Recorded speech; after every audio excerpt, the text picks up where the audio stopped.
एक लड़का था। वो काफी गरीब था। उसके पास ना तो कुछ खाने को था और ना ही रहने को घर था।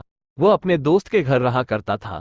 उसने एक छोटी सी कंपनी में पेंटिंग का काम करना शुरू कर दिया। धीरे धीरे उसके पास काफी पैसे भी हो गए। बाद में वह काफी धनी भी हो गया। लेकिन अभी भी उसके अंदर कुछ कमी का एहसास होता था। जब वो छोटा था तभी उसके माता पिता इस दुनिया से चले गए थे। उसने कभी प्रेम को नहीं जाना था।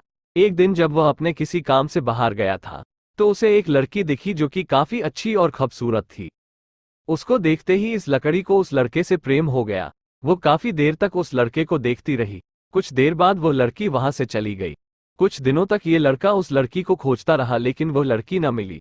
लेकिन नियति ने उस लड़की से इस लड़की को मिला दिया।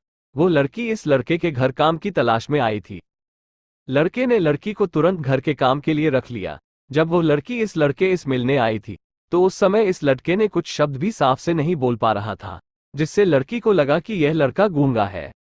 लड़का भी जान गया था कि यह लड़की हमें गूंगा समझती है।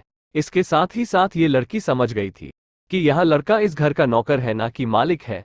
अब जब भी यह लड़का उस लड़की के पास जाता तो गूंगा बन जाता है। धीरे धीरे वो लड़की इस लड़के पर काफी रहम खाने लगी। अब उसे इस लड़के के लाचारी पर प्यार होने लगा। लेकिन फिर वो लड़की एक बात से डरकर पीछे हट जाती थी। इस लड़की के भी माता पिता बचपन में ही मर चुके थे। इस लड़की को इसके चाचा ने पाला था और वह चाहता था कि वो जब तक जिंदा रहे ये लड़की उसके खाने और पीने का पैसा दे। लड़की का प्रेम हद से भी बाहर जाने लगा। लड़के के एक खांसी पर भी वो लड़की दौड़े उस लड़के के पास पहुंच जाती थी। अब लड़का भी समझ गया कि इस लड़की को मुझसे प्रेम हो गया है। लड़का भी बहुत ज्यादा उस लड़की से प्रेम करता था। उसने पहले लड़की के बारे में सब कुछ पता किया। जब उसे सब पता चल गया तो वो बहुत रोने लगा क्योंकि उसने गूंगे होने का झूठ बोला था। अब वो दिनों रात रोने लगा। लड़की अपने सैलरी में से लड़के की इलाज करवाने को कहती थी। एक दिन सुबह ही उस लड़की को पता चला कि वो लड़का हॉस्पिटल में भर्ती है। वो दौड़ते हुए जब हॉस्पिटल में पहुंची तो उसने देखा कि लड़का बेड पर बेहोश पड़ा है। उसके आसपास काफी मशीन लगी हुई थी।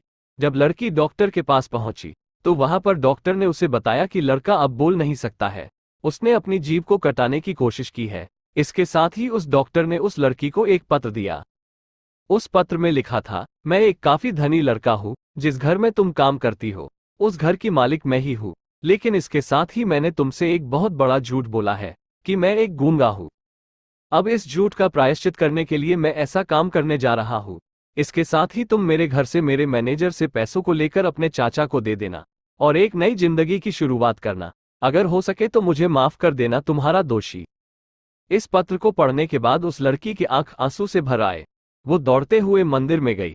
उसने भगवान के सामने कसम खाया कि जब तक वो लड़का बोलने नहीं लगता है तब तक वो कुछ नहीं खाएगी, भले ही वो मर क्यों न जाए।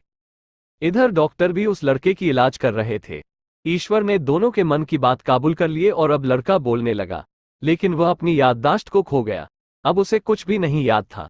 अब इसके बाद लड़की ने उसके याददाश्त के लिए काफी कुछ किया लेकिन याददाश्त न आ सका। अगर प्रेम की नींव को झूठ पर रखा जाए तो वो गिर ही जाता है।